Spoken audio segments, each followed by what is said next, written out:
Papa, I said, "My dear, Miss Bisa." Usu said, "They intina Ghana, senka kwape ye bia mo man Ghana." Any real see baby because what me to quabruche baby. That time so quabruche baby, Germany, US, Canada, Holland, UK baby, befabiano. Ubia to say J Adofo aba. Be a jade oye. Na waba bitsi unyum. A man any J a se pe a rechichere. Na swene saboti ate. Yen show my juma pa ma yeso enfan celebrity mu enfan mama baso but ye betwenya ye mwamwo ye ji ye nima mu abra ma be ye bia mo man Ghana no but ye twen na bibi etomwa ansana ye celebrity mu eno so ho asem etisen ye pese oni ye share ho na kakra me kan say na me say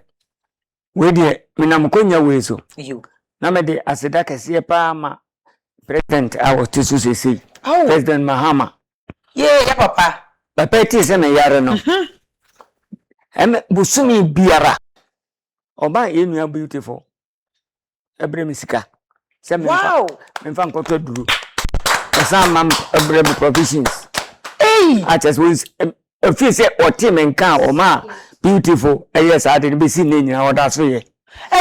Your president, Papa President Mahama. Oh, Papa Nyamisha, Papa President. We are not doing politics here, but no kwasem say. Enya ye ne ye ka hye ye Papa J Adofo ano. No. Ye nsema mi bisa no nti. Enti de ye Papa President Mahama ye ne mpanifo bebre wo kromu awo. But de ye Papa eguso eye ma no no. Esese otena Angel TV fidikasi so no obo Papa no. Abaso. Papa Yakopon hraw. Osi wote so wa sorry. Osi ade a wo ye ma no no. Eburu na adwene ne nti ase so. Ekobi kura ho anka mama. Ekobe hyebo. Oye ba ko mienu a. Na ka wa pa ba. Ba se ne ye Papa influence me intro. Mam mi ntwa ne me mama ne say papa no nyese me ko ho me ko susure no. Wow. Wote me nka keke.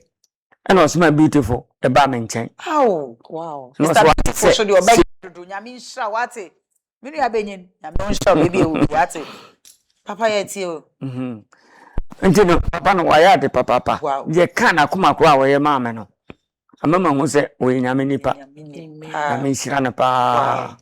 Eti bosumi bia. Bosumi bia. Na wata yo otimi no kasa wo phone so ebisa se ne awa. Me kwa me pese me ko ho. Nika mede mensa koto ne sa ye meda na ase. Na mpanifo no ukwase be ya obeko. Papa shall come nim. Na ma oba Mr. President Mahama wa odoba. Sani a wo bona baso no. Papa shall come nim so wo hu no. Na sabre ya wo ti ase ya wo sho kakaka so so hia no. Na wo de wonsa eto ne nsa yem e blessing no. Papa shall come nim e mame. Ati. Papa President Mr. Mahama nyame nhira obibiri ne waye mintime na wase nyankopon ne beda wase amame amedi job nwuma no eti aduasensi ancheche mu dunum no eho nhira nya ochefa amen o se ni ohu hia ni mobo no yini firi na ho hia mu no nyankopon be ne sara amen no be ma ni di so adan ne srade amen ewurade mfa nhire ma no amen dada se papa nyankopon shraw amen papa nyankopon shraw fada ma nche ye de ya no besi ye pese ebisa se industry e de na wom a wani nye hu kra ompe sabri a ugusuti ase e wo nkwane ahodin e de ya ma bebre e koso wani nye hu ebiso ana kane no tete no na nye saa enetie e de na ekoso e wo ma mpacho wankasa wo tenase a wo hu ni se ne ma tosin ana tochema ana se ompe e wo awon de mame Ghana industry ne nkasa mule enema bebre wo mu a okay ya nya ya kase ye nje ho ayeboa okay na ukran TV so kan se ya obi be fa ho tan bi obi entimi fa ho tan pacho kasa cause we ye pani ade ba ko me hu wo mu a e ha ma de ne se ye nye me fan se ye djuma hu ene ye yi mu agu ho se we yi mo si ho se mo hwe adwuma ne so man okay se ye obi ti ho wo be firi ho ye hu ye be hu se ye yi dipa na ho ne do obi abehye ho ye ni mo hwe afi de eme ya ne se ete se be me ne me mafu ene ma fo pa ni se hwefu so ma me o pa ni ti be kese me de me maji say na wo bo so me so ase de me de be ma ya me ya me di mafu se panini ti meka se ebia bosomi so mema 200,000 ebia chema wom ana fama ni pass mesiwe but ono so de nsa be si ni bo aka se me na me manager no nti yama me 200,000 de ebia 20 cedis ana 10 cedis no person de ma no de sense ni no de amount no de amount e say woni akọ ni akọ panini onti ya kan panini and Ghana panimfo no se sere won musicians na nkasa ye bre ye mobo wow intimate me ye nim de ye hunu ye ko se de ne nkwara na aka kire no me sere se omo nsesan ne mamu ma mo nso medi yi ente sa ne se ya na ekodia okọ Nigeria no na ya because anya sa na tie yeah Nigeria akia popo no actors yi kura no o musika o mo wo no ene o se ne sifa e hwe wo no o hwe o de tutu Ghana ha mo ya ahomete ese ye nuanu na santo no mo na yirim nyina wu awreho bobo kare me nyina awreho no mo de awu ani mi se odi no enti in fact aye music industry na actors na yi de empadifo no hwe mu man ye de aye de eko ye de achijam nti bon tutu ne ma yi ni nchirima no o so me di papa nyanko ye uni bebia ko di nyame aye wi enkwani ahodi odi ama ye hwe wo fie ne enkwani ahodi we ye strong nyame so bless you dodo papa kwada ma bebia wo fie duru ene ukọ hospital oba ukoba ye niema bebre kwada ma wankasa wetimi atoka wo ka bi ya meka se ebi etimi ede wo koba enna ebia wo ka se wasidan so ye pese ni nyina president Mahama ne mpanifo ehwe pese ye hu se wo ye okay ankasa e wa brabom kwadaroma because of the nyame ajawo mo nti nyame abia nti to de na yibo ankra ha ena me krumo nso ba ye kakra nwie na ka de ye musicians no em say ade bia wo yemu obi esi so pese otoka okay nti me say misi so me toka ba 7 okay wow nso ni nyina say me last ka be use cry BM na me fan say doctor stop me ne menti ba park nti ya me be ya ne ja ode me na makakra na BM na ewa ho eguso ahoden engine say bibia say o sisi de me park ya che nti me ntu ye nti me hu se condition it is e titi engine ni bia na e titi e BM ni bia na kafra titi die ni bi eti nka unya fofra fresh unya because me hu ni say me nua Adofo Junior ka mo de bae papa uhia emwa efrim penifo no ho na sabre ya woti ase yi esese wo mo boa wo mo ye wapede ma o esanse wabesom Ghana papa wadaroma hwe wo camera ni emame na fo obisade eto ye papa president Mahama enim penifo no enim yo papa o de anya wonko me de Ghana penifo nyina me papa president Kufuor okay ono ne kan wo kita me pa okay na omo no sese na omo fi aba ne munti no o ya na ye nyina so ya boto ama wo nsase ye ha wo bebre eno na amaye papa Mahama nso abeto aso no nyame nhira no omo mesre wo a Ghana musicians na ya kan de sese bebre yare mpapa ko fi sa me so yare den ede Kufuor bia ane me nua pa Thomas ono nso ntiapo ye nyina yare nti ne pa che mu ntwom ne mo hwe ma ye ntwen na bibi enyem wansa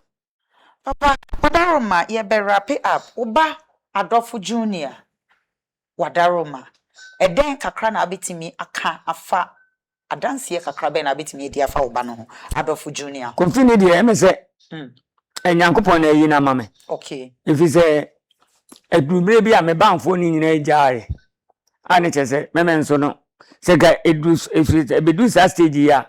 nga ben fan se me ba na gu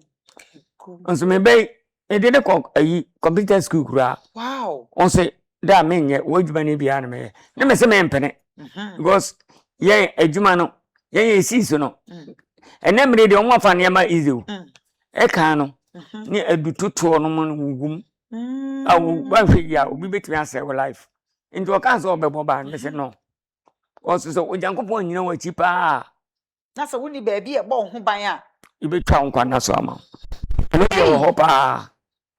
na de tete no e ka tete nde na ho pa na che se so na se ko de pan bebre wo wa omo free wi ase a enye omo nkra me mi tete na che se yo tan nti adwuma wa risky job nti oba ma ka oba ye na me se me ma nye wow so ono aka se but say ma hu se woni me ho a me ba ni ni hobi no cre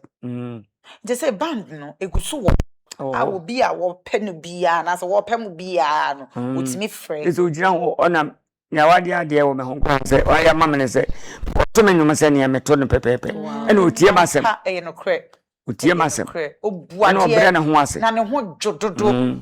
Adofo Junior ho jododo ya me mo ano ma ne nyesa the first time ne nne a me ho no ba papa onyame akyewade amen onyame wakyɛw agapade agudie kɛseɛ pa osabemu ate sei pa na sɛ ne a wɔbrɛ no ho ase ne ho dwo na at ni age mama no tie wo papa sam baby enye easy enye o ka hye me gran so say da mi nya ho wai sa sam ne kekere na o kan cheche me wure no e pepa me pacho you nti do ba ka me yare kwa me yare nti o nya me ho o ncha wo ho no hwede o nya me be yakopon sha nya me nhira no amen sha papa ensem a yaka nyina me ba na wabɔ no tofa mama pacho de papa kan nyina na eye adofo e kan nyina ba no tofa e mai na afi ye meje ne final ways na ye mrapia yapo oh de kan ye nyina che say with the life experience no of a such say in life no e say o manya me di wanim kan amen obi bia wo ye na say o ma no kredie e di wanim na de obeye bia no wo di opepa odo na wo de aye na aye yie ama ensisi wo nyonko bibia enko pepepe na sem o kan ye me deni say onye boni aye onye ungrateful obi ade mana opese obi hu say obi aye bibia man send your boy ye papa abaso yi ye na ye papa so very set Ghana what start wo ye djuma pa nti ye srew we de send ye papa di jo be hrawi yen se nhra ne de obe ebe broso na be hwe music for ne actress for ne send ye be ya wonananom na ye nso ya wo nom ka so mo ko acting mu na mo ko tonjuma ye be ye encourage say ye be pia omo nti o reset Ghana reset ye honso ko hwe omachi na hwe nioma na reset mpanyimfo na bibia ne ento yie se ne mpanyimfo nso tenase a di anije be unse be ye adwuma pa se be bia ye papa Adofo be gina bia on gina hormone nko a o gina in the name of Ghana baby okoye bia ye Ghana din ne yebo ntine se o reset omo nso na de enkoye bia na omo nye wo ho bia ye mu free na pe omo be ye reset Ghana no na bibia ye nti ye da wasenya me nhyiraw na onhyira ye papa nso na nyame ma onkwate nti kode onyanko sisi onyanko na nkanso ya no ase ni che woni ma de am fa di chance na ye good moya guy yo moya guy too much papa mpacho ye wrap it up wadaro ma we futu seconds bonitofa na show camera nim na fama omo show emi se onyankopon bo so na asase a ode e be hie bon nei eda na sepa na edwumayfo a mo ha mo nyina mo mbo ayen so bibia ye de da men hyiram emi se de ya keka koduru ne de oman mu mpanyimfo ni nyina titu musicians no ye se mo a ye de mo ye hyi jam mo hwe ntuntu ne ma yie eye nwonwa se Ghana mamu ha uko Nigeria ba bi de omo boban a musicians na nkasa na aye no uko brochira Hollywood eye musicians na aye inti be papa chew Ghana ha ye ni bi even baby de ye committee kwa ye ni bi baby de committee nya ye dia wodo wadwen komu a nya ye dia da bi wetimi apam ye firi ho inti mon set a good example ma da bi no mpagwara ne ba o ma meka se mpanyifo no anya na me hwe no eno me da me dwen wa ne ha me how mpanyifo no be hwe no ma ye ho ntoto ye e dia ma pepe se ne be ya Adofo Junior ebe wono nso so wo me sofa se ne a omo medical no so ebre ye no Nyankopon onhyiraw ya papa owo me oba tampa eya na obi ka se first obi ka se obatampa enim se ma nko a na waye eja obatampa amawiase nyina ye ni so bebre ye be koso celebrate you de bia ye ntwen na wonto ansa na ya celebrate ye dawase Nyankopon onkoso ma nkwatenten ommo oban omma wapomudin ene wadwuma pa wabeye edi amaye ami shaupa counselor ami onshraw abotsere kra na ekume no me dawase bebre why papa mpacho ye betimi de number biato ye betimi de junior number to bi pemwa ye pacho wo wutirim number no meme number ne ye 0277 573737 0277 573737 obi afreme a nsa be kame ebusiafo papa Nyankopon